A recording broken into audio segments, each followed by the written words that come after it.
Let's finish reading Magic Treehouse Book 4, Pirates Past Noon. Chapter 9, The Mysterious M. Drip, drip. Jack opened his eyes. Rain was dripping from the leaves of the tree. They were back in Frog Creek. The rain was softer, the wind was gentler, the air was sweeter. Oh man, Jack sighed. That was close. He was still holding the gold medallion.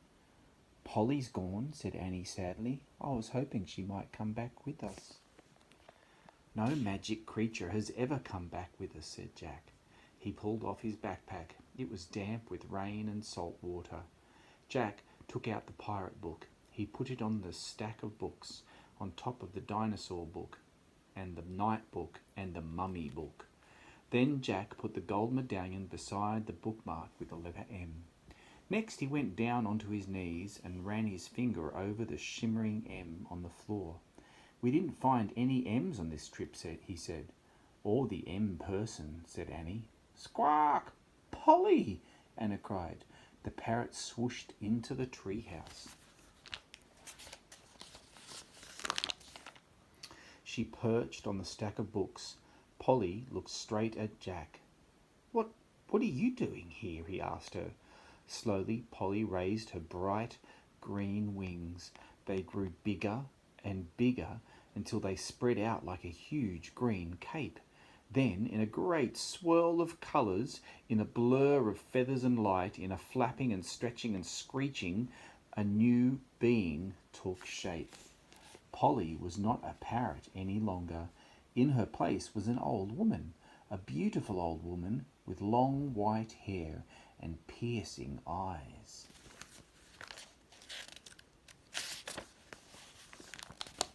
She wore a green feathered cape.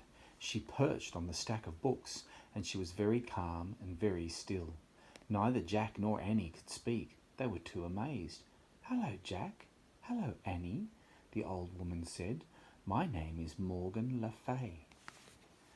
Chapter 10, Treasure Again. Annie found her voice first. The M person, she whispered. Yes, I'm the M person, said Morgan. Where are you from? Asked Jack. Have you ever heard of King Arthur? Said Morgan. Jack nodded. Well, I am King Arthur's sister, said Morgan.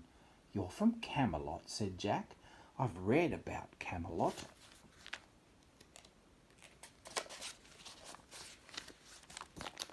What did you read about me, Jack? Said Morgan. You're a witch. Morgan smiled.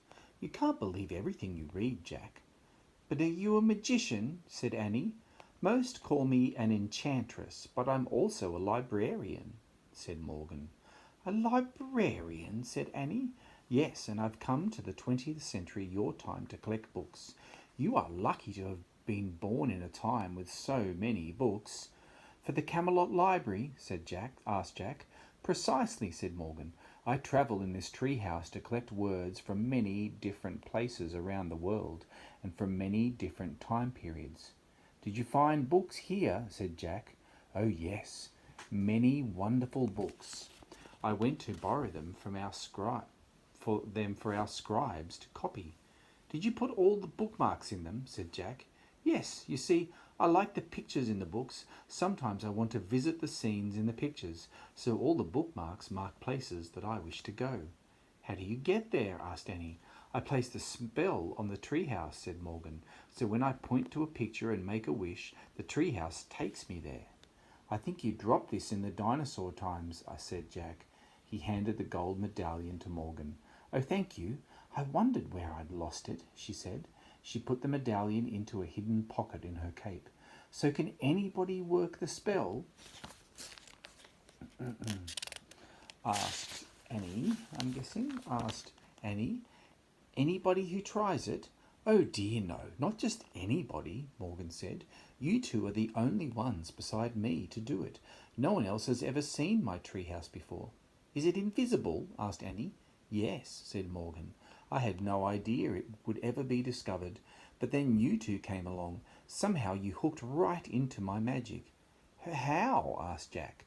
Well, for two reasons, I think, explained Morgan. First, Annie believes in magic, so she actually saw the treehouse, and her belief helped you see it, Jack. Oh, man, said Jack. Then you picked up a book, Jack, and because you love books so much, you caused my magic spells to work. Wow, said Annie. You can't imagine my dismay when you started to take off for dinosaur times. I had to make a very quick decision, and I decided to come along. Oh, so you were the pterodon, said Annie. Morgan smiled. And the cat, and the knight, and Polly, said Annie. Yes, said Morgan softly. You were all those things to help us, asked Jack. Yes, but I must go home now. The people in Camelot need my help. You're leaving? Whispered Jack. I'm afraid I must, said Morgan. She picked up Jack's backpack and handed it to him. Jack and Annie picked up their raincoats. It had stopped raining. You won't forget us, will you? Asked Annie as they put their raincoats on. Never, said Morgan. She smiled at both of them. You remind me too much of myself. You love the impossible, Annie, and you love knowledge, Jack. What better combination is there? Morgan Le Fay touched Annie's forehead gently, and then Jack's. She smiled. Goodbye, she said. Goodbye, said Annie and Jack. Annie left the tree house first. Jack followed. They climbed down the rope ladder for the last time. They stood below the oak tree and looked up.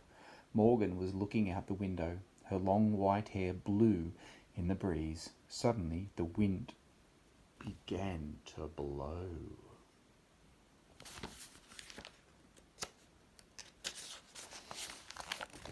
The leaves began to shake. A loud whistling sound filled the air. Jack covered his ears and squeezed his eyes shut. Then everything was silent. Absolutely silent. Jack opened his eyes. The treehouse was gone. All gone. Absolutely gone.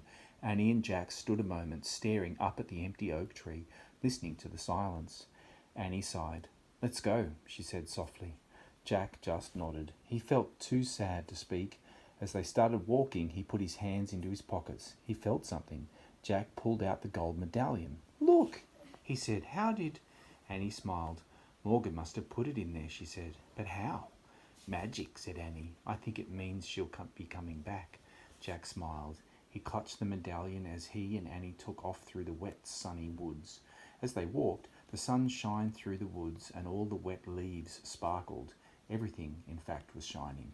Leaves, branches, puddles, bushes, grass, vines, wildflowers, all glittered like jewels or gleamed like gold. Annie had been right, thought Jack. Forget the treasure chest. They had treasure at home, a ton of it, everywhere. The end.